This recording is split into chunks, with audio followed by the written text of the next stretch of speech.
émission avec le dossier médical, on va parler d'une maladie inflammatoire du tube digestif qu'on appelle la rectocolite hémorragique qui touche essentiellement les moins de 30 ans et un petit peu moins les plus de 60 ans. Voilà, alors c'est une maladie donc, qui se manifeste par des diarrhées qui vont se réunir plusieurs fois par jour, parfois par l'émission de sang, et ça s'accompagne de douleurs abdominales très intenses. Ces signes donc, qui touchent 40 000 personnes en France vont évoluer sous forme de poussées qui surviennent à une fréquence régulière mais variable pour chaque malade. Une infection donc qui est invalidante. Alors à quoi est-ce dû? C'est une inflammation de la muqueuse d'une partie de l'appareil digestif. On va voir ça voilà, sur un schéma. Vous voyez ici tout ce qui est en jaune, c'est l'intestin grêle. Tout ça, c'est le gros intestin, c'est le côlon. Alors, c'est lié en général à une inflammation du rectum, la partie terminale du côlon. Mais parfois, cette maladie peut s'étendre, vous voyez, et atteindre ici la totalité du côlon gauche. Parfois même, dans les formes les plus graves, eh bien, ça peut se prolonger encore et atteindre, vous allez le voir, un petit peu du côlon droit, et ce qu'on appelle ici le côlon transverse, parce qu'il y a plusieurs niveaux donc, de gravité dans cette maladie. Oui, dans 2/3 des cas, cette maladie est dite légère. Il n'y a pas de fièvre, pas trop d'altération de l'état général, comme on dit. Une fois sur 10, le malade va souffrir d'une forme grave, essentiellement quand ça a dépassé le côlon gauche, hein, ça touche une grosse partie du côlon. Là, l'état de santé est très altéré et malheureusement, dans les formes très graves, ces formes de rectocolite hémorragique peuvent être mortelles. Mireille Amar souffre de rectocolite hémorragique depuis 15 ans. Elle nous explique sa vie avec cette maladie. Son témoignage recueilli par Gaël Chauvin et Marc Lavastre. Cette maladie commence par des douleurs intenses dans le ventre et un petit peu dans le dos, mais surtout une fatigue très très très forte. Vraiment un épuisement. Ensuite, je commence à avoir des diarrhées avec des émissions sanglantes, et plus ça augmente dans le temps, c'est-à-dire que c'est jour et nuit. Arrivé à un certain moment, c'est jour et nuit.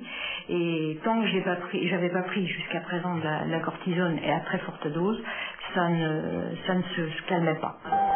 Voilà 15 ans que Mireille Amar souffre de rectocolite hémorragique, une maladie chronique qui se manifeste chez elle environ tous les 3 ans lors de poussées violentes qui mettent en danger tout son organisme. Ça me donne de l'anémie, c'est-à-dire que j'ai très peu d'hémoglobine. Il arrive fréquemment que ce soit à la limite de la transfusion sanguine, dans la mesure où effectivement je perds beaucoup de sang et puis ça ne se renouvelle pas suffisamment rapidement.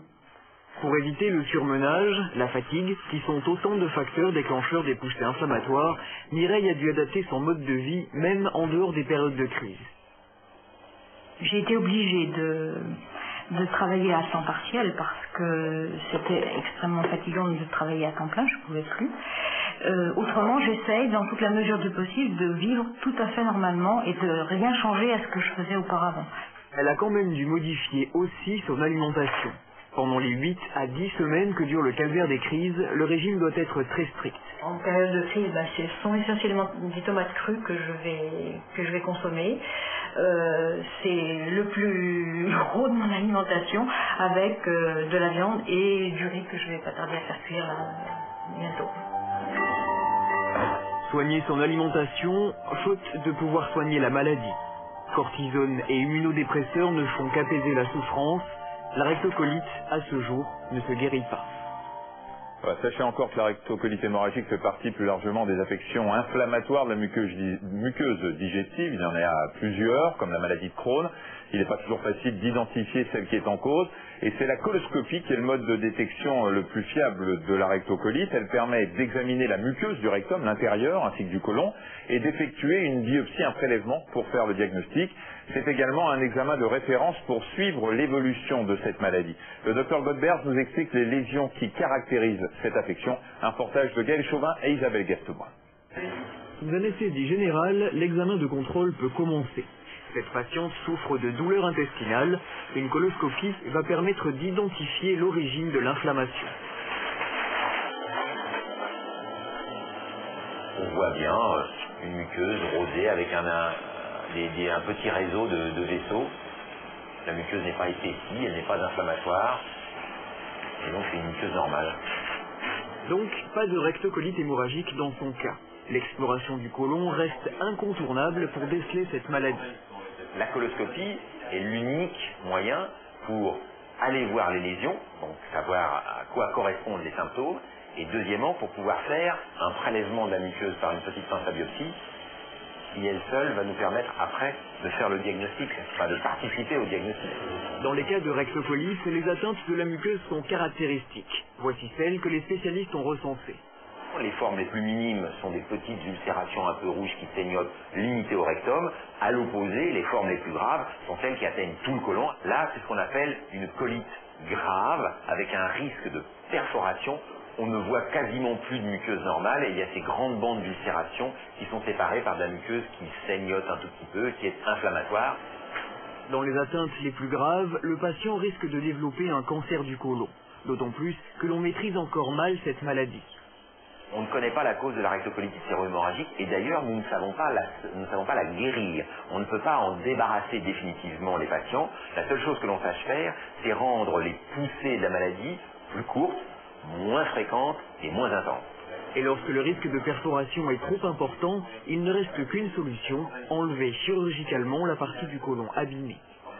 Alors le traitement des poussées va dépendre de la gravité des signes. Pour les poussées d'intensité moyenne, on va adapter l'alimentation qui ne devra contenir ni fibres ni lactose. On donne des corticoïdes en perfusion par voie rectale mais sur une courte période. Également, on va prescrire des anti-inflammatoires intestinaux qui diminuent la fréquence des rechutes. Lors des poussées qui sont plus sévères, on va donner des antibiotiques en plus des corticoïdes. Là, on arrête carrément l'alimentation par voie orale et on donne une perfusion. Et des transfusions peuvent également s'avérer nécessaires. Et puis, en cas de complication, c'est la chirurgie qui va permettre de retirer parfois tout le côlon, Michel. Oui, le principe de la chirurgie est simple, c'est d'enlever la partie touchée, que ce soit le côlon ou le rectum. On va le voir sur un schéma. Regardez, vous avez ici le côlon qui est touché. Sur ce schéma, le rectum est sain. Donc, qu'est-ce qu'on va faire? Eh bien, on va couper ici au niveau de l'intestin grêle. On va couper ici à la fin du côlon. Et sur le schéma suivant, vous allez voir que le chirurgien finit par rétablir ce qu'on appelle la continuité, c'est-à-dire que l'intestin grêle va directement s'aboucher soit au rectum, soit à l'anus. Alors, on imagine bien qu'il y a ensuite des problèmes digestifs parce qu'on a fait disparaître finalement tout le côlon. Et si vous êtes concerné par ce problème, il y a une association. Oui, l'association François Aupetit, donc il propose son aide aux malades atteints de rectocolite hémorragique. Un numéro de téléphone, le 01 43 07 00 49. Alors on change vraiment complètement de sujet, on va parler